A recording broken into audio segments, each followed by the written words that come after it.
How are you doing today? I am doing very well. Thank you for asking. Did that sound natural to you? Or did it sound like two robots reading from a script?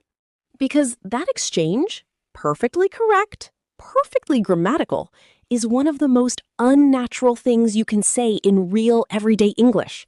And most English learners have been practicing it for years. Native speakers almost never say what you learned in textbooks. And today, we are going to show you exactly what they say instead. The small words, the tiny phrases, the conversational secrets that no grammar book ever taught you. I am Anna. And I am Daniel. This is Real English Podcast. By the end of this episode, your English will not just be correct, it will finally sound real. Stay with us. Tell us in the comments, have you ever said something perfectly correct in English and still felt like it sounded strange or unnatural? Write your experience below. We read every single one. Here is something nobody tells you when you start learning English. The English in textbooks was written to be correct, not to be natural. There is a very big difference between those two things. What do you mean exactly? Correct English follows all the grammar rules perfectly. Natural English is what actual humans say when they are talking to each other in real life, with all the small words, the fillers, the contractions, the casual phrases that make language feel warm and human, rather than formal and mechanical.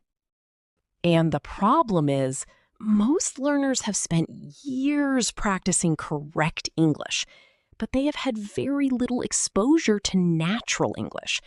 So when they finally speak, everything is right, but something feels wrong. And that feeling of wrongness is incredibly discouraging because the learner thinks, my grammar is correct, my vocabulary is good. Why does it still not sound like a real person talking? The answer is almost always the small words, the tiny phrases, the conversational glue that holds natural English together. Things like actually, pretty, kind of, not bad, honestly. To be honest, I mean, the words that textbooks skip because they are hard to explain, but absolutely essential to sound real. Have you ever felt this? That your English is technically correct, but somehow does not sound like you? Like you are wearing a suit that fits perfectly, but is not quite your style? That is one of the most relatable descriptions of this feeling I have ever heard. And today, we are going to fix it, one small secret at a time. Let us go through 8 real contrasts. For each one, we show the textbook version, the natural version, and why the difference matters. Listen carefully, and after each one, say the natural version out loud. Number 1. How are you doing today? Sounds like a customer service script. Native speakers shorten and casualize. How's things is warm and immediate. How's things is one of the most natural British English greetings. How are you getting on is another, meaning how is life treating you? Both feel warm and genuinely curious rather than procedural. Number 2. I am doing very well is technically perfect, but sounds rehearsed. Real answers are shorter, more honest, and often use actually or pretty to soften them naturally. Not bad, actually. This is one of the most natural English responses. The word actually adds that little note of mild surprise, like it is slightly better than expected. Can't complain is wonderfully British, meaning things are fine, no reason to be unhappy. Number 3. I would like to ask you a question announces itself too formally. Native speakers just ask. Can I ask you something? Starts the interaction immediately and naturally. Quick question, followed by a dash, is extremely natural in emails and in speech. It signals, I will not take much of your time, which is itself a form of social politeness that textbooks never teach. Number 4. I do not understand is correct, but blunt. I'm not sure I follow is softer and more collaborative. You've lost me is warm and even slightly humorous. Very natural.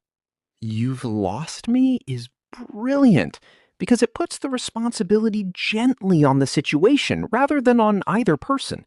It is not you explained it badly, it is simply I am no longer following and I need help.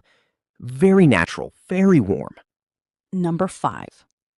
That is a very interesting point. Sounds like a formal debate. Oh, that's a good point, actually. With actually, mid-sentence is immediate and genuine. Fair enough is one of the most useful natural responses in English. Fair enough is magical. It means I may not completely agree, but I can see your reasoning and I accept it. 2 words that do the work of 10. This is exactly the kind of phrase that makes you sound instantly natural. Number 6. I apologize for the inconvenience belongs in formal written communication only. In conversation, sorry about that, is warm and immediate. My bad is very casual but extremely natural among friends. My bad is American English and now used globally. Totally my fault is slightly more formal, but still very warm and natural. The key is that real apologies in conversation are short, immediate, and human, not scripted. Number 7. Would you like me to assist is formal and slightly stiff in casual conversation. Want me to help is immediate and genuine. Give you a hand is a lovely idiom meaning to help. Very warm and British. Give you a hand is a phrasal expression that most textbooks never teach because it is idiomatic, but native speakers use it constantly. I'll give you a hand with that. Can I give you a hand? It always sounds warm and genuine. Number 8. In my opinion, I believe. That is formal academic English. Honestly, or to be honest, at the start of a sentence signals authentic personal perspective. It is the natural way native speakers flag their genuine opinion. Honestly, one word tells the listener what comes next is my real, unfiltered thought. To be honest does the same thing, slightly more formally. If I'm being real is very casual but extremely authentic. All 3 invite the listener into your genuine perspective. Now let's see the one tiny word that changes everything. Of all the small words that make English sound natural, there is one that does more work than almost any other, and most learners either never use it or use it incorrectly. Which word? Actually. This tiny word, 7 letters, transforms how natural your English sounds in almost every situation. And it has 4 different jobs depending on where you put it in a sentence. 4 jobs from one word? 4 jobs. First, actually as a gentle surprise. Not bad, actually. The actually adds a note of mild, pleasant surprise. It's actually pretty good. Actually signals this is better than I expected. The surprise makes the statement feel more honest and more warm. Second, actually as a soft correction. I thought the meeting was at 3. Actually, it's at 4. She thinks I am upset, but I'm actually fine. The actually softens the correction. It does not say you are wrong. It simply says, here is the accurate information. Third, actually for emphasis and honesty. I actually really enjoyed that. I actually have no idea. The actually signals, this is my genuine, honest reaction, not a polite one. It adds authenticity. And fourth, actually to introduce a contrasting thought. I was going to disagree, but actually, I think you're right. I expected to be bored, but it was actually fascinating. The actually marks the moment where your thinking shifted. 1 word, 4 jobs. Surprise, soft correction, emphasis, contrast. Learn to use actually, naturally, and your English will sound more authentic immediately without changing a single grammar rule. Say these out loud right now. Not bad, actually. I'm actually really enjoying this episode. I thought it would be difficult, but it's actually quite clear. I was going to skip this, but actually, I'm really glad I stayed. Say each one and feel how actually changes the energy of the sentence. 3 real conversations, all natural English. Conversation 1. Running into a colleague. Oh, hey, Anna. How's things? Not bad, actually. Pretty good week, to be honest. You? Can't complain. Been a bit hectic, but good hectic, you know? Totally know what you mean. Quick question. Are you heading to the team meeting later? Oh, actually, I wasn't sure it was today. What time? 3:00, I think. Want me to send you the invite? That would be amazing. My bad for losing track of it. No worries at all. I'll send it now. See you there. Brilliant. Cheers. Conversation 2. Getting directions. Excuse me. Sorry to bother you. Can I ask you something? Of course. Go ahead. I'm looking for the central library. I've completely lost my sense of direction today. You've actually come pretty much the right way. It's just around the corner. Take a left and it's right there. Oh, brilliant. I thought I'd gone totally wrong. Thank you so much. Not at all. Honestly, it catches everyone out because the sign isn't obvious. Fair enough. Really appreciate the help. No problem. Have a good one. Conversation 3. Sharing an opinion. Anna, what did you think of that new podcast everyone's been talking about? To be honest, I wasn't expecting much, but it's actually pretty brilliant. Really? I've heard mixed things. Honestly, the first episode is a bit slow. I'll give you that. But by episode 3, you've lost me if you stop there. That's a good point, actually. Most podcasts take a while to find their rhythm. Exactly. Give it 3 episodes and then decide. That's my honest take.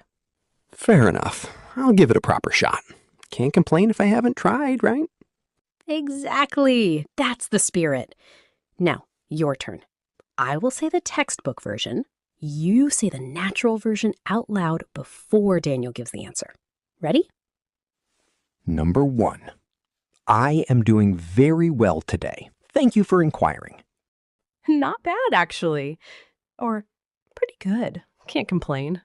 Short, warm, real. No formality needed. Number 2.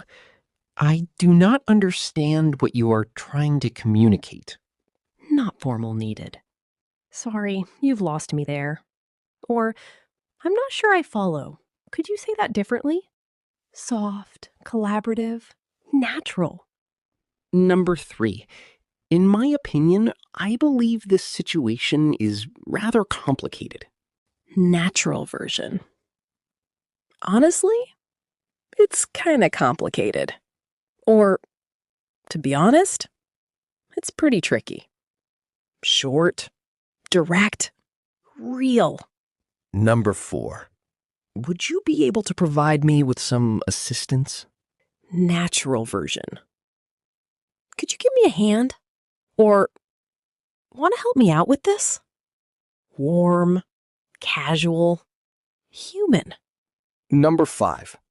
That is an interesting perspective I had not previously considered.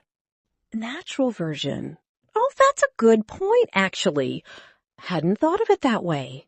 The actually in there makes it sound immediately genuine and warm. Write your own natural English sentence in the comments. Take something formal and make it real. We reply to every single one. Your English grammar is probably better than you think. Your vocabulary is probably stronger than you feel. What is holding you back from sounding natural is not what you know. It is what you have not yet been shown. The small words, the tiny phrases, the casual connectors that native speakers use without thinking, that textbooks skip because they are hard to put in a grammar exercise. Actually, Not bad. Fair enough. To be honest, can't complain. Give you a hand. You've lost me. These are not advanced vocabulary. They are not complex grammar. They are simply the real texture of English, the warmth woven between the words, the thing that makes a language feel alive rather than mechanical. And the beautiful thing is, once you know them, they are everywhere. You will hear them in every film, every podcast, every real conversation. And slowly, naturally, they will start appearing in your own English too. Your comment challenge today: write the most natural English response you can to this. How's things? Write it in the comments below. No textbook answers allowed. We want to read the warmest, most natural English you can produce. We will celebrate every single one. And if today's episode felt like a door opening, please share it with one person who has been speaking correct but unnatural English for too long. They deserve this secret too. Subscribe to Real English Podcast for a brand new episode every single day. We are here every day, making your English not just correct, but real. See you next time. And honestly, this was actually a pretty great episode. Can't complain.